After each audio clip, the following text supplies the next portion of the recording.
Olá! Hoje a gente vai mergulhar fundo numa análise bem complexa sobre como as narrativas são construídas aqui no Brasil. A fonte que guia essa nossa conversa usa uma metáfora bem poderosa, a de um regime polvo.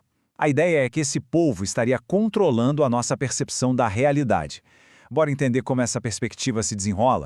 E tudo começa com essa pergunta, que é a fundamental, né? Quem é que realmente escreve a história do Brasil? A análise que a gente vai ver hoje nos provoca a olhar para além do que está nos livros, além das versões oficiais, e a questionar quem está por trás dessa escrita. E mais importante, com que intenção? É daqui que parte toda a discussão. Ok, para a gente entender o argumento central da fonte, a gente precisa primeiro pegar a premissa, a base de tudo. A análise usa uma imagem bem forte, a de um polvo dentro de um aquário. É essa metáfora visual que vai guiar a gente por toda a exploração dos argumentos que vem pela frente. Então, vamos lá. O que exatamente a fonte chama de regime polvo? Bom, segundo essa análise, seria um sistema político em que o Estado e seus aliados, digamos, controlam o que as pessoas percebem como realidade. Nessa metáfora, a população toda estaria vivendo dentro de um aquário. E a visão do que acontece lá fora, ela fica meio turva, sabe? Filtrada pelo vidro dessa narrativa que é controlada. Certo, mas como esse controle funcionaria na prática?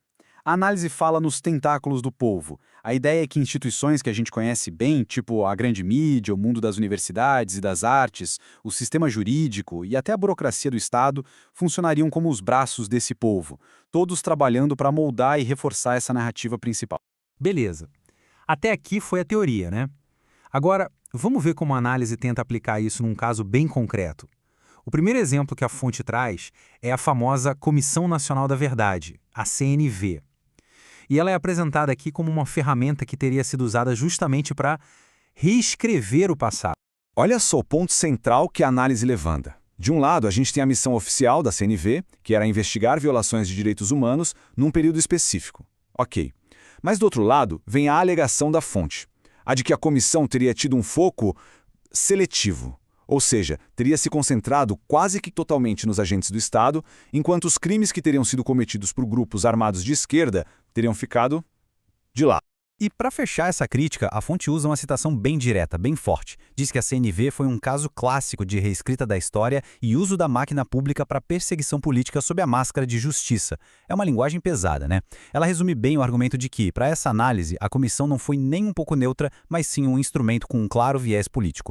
Saindo um pouco da história e vindo mais para perto da gente, a análise pega um exemplo da cultura pop recente. O foco agora é o filme Ainda Estou Aqui. E segundo a fonte, ele seria um exemplo moderno do que eles chamam de engenharia de narrativa. Pois é. De acordo com essa visão, o filme vai muito além de ser só arte. Ele é classificado como um artefato de alta potência de guerra cultural. O que isso quer dizer? Quer dizer que, para quem faz essa análise, o filme não é só entretenimento. Ele seria uma peça estratégica, pensada e projetada para moldar o jeito como o público enxerga um período bem conturbado da nossa história. Aí a análise tenta mostrar o que seria uma teia de conexões por trás da produção do filme. Ela aponta para uma suposta ligação entre o capital financeiro, citando o banco e a família produtora, e o dinheiro público, vindo das leis de incentivo. A ideia é que essa união teria viabilizado todo o projeto. Mas o ponto central da crítica, segundo a fonte, não é nem o que o filme mostra, mas sim o que ele não mostra. A análise destaca o que chama de pontos cegos da narrativa. Por exemplo, a suposta omissão do apoio logístico que o protagonista teria dado a um grupo armado.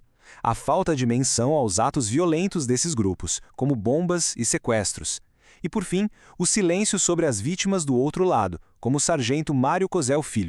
E tudo isso nos leva ao que parece ser o coração de toda essa argumentação.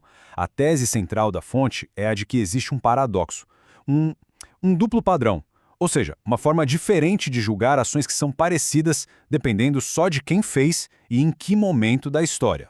Essa tabela aqui ilustra bem o que a fonte chama de paralaxe cognitiva. É uma comparação direta, lado a lado. A análise argumenta que, dependendo da época, a mesma ação ganha um nome completamente diferente. Por exemplo, apoiar grupos ilegais nos anos 70, na narrativa do filme, é visto como resistência heróica. Hoje, em outro contexto, como o do 8 de janeiro, seria terrorismo. Fornecer logística era luta pela democracia, hoje é ataque à democracia. Perceba a diferença de enquadramento que a fonte aponta? E essa pergunta que vem direto da fonte resume perfeitamente o paradoxo que a análise quer mostrar. Se financiar atos antidemocráticos é um crime hediondo hoje, por que financiar o grupo armado MR8 no passado é um ato heróico? É um questionamento que busca expor o que, para essa fonte, é uma contradição gigante na narrativa que a gente vive hoje. A ideia é, por que usar duas réguas diferentes para medir coisas parecidas? Tá, mas no fim das contas, por que tudo isso importa? Bom, de acordo com essa perspectiva, o buraco é mais embaixo. Não se trata só de um filme ou de uma comissão do governo. O que estaria em jogo, de verdade, é uma batalha pela memória coletiva do país. E é essa memória que define como a sociedade se enxerga e como ela justifica o que faz hoje, no presente. E na conclusão, a análise aponta quem seriam os grandes perdedores nessa suposta guerra narrativa. Em primeiro lugar, a própria verdade histórica, que ficaria pelo caminho.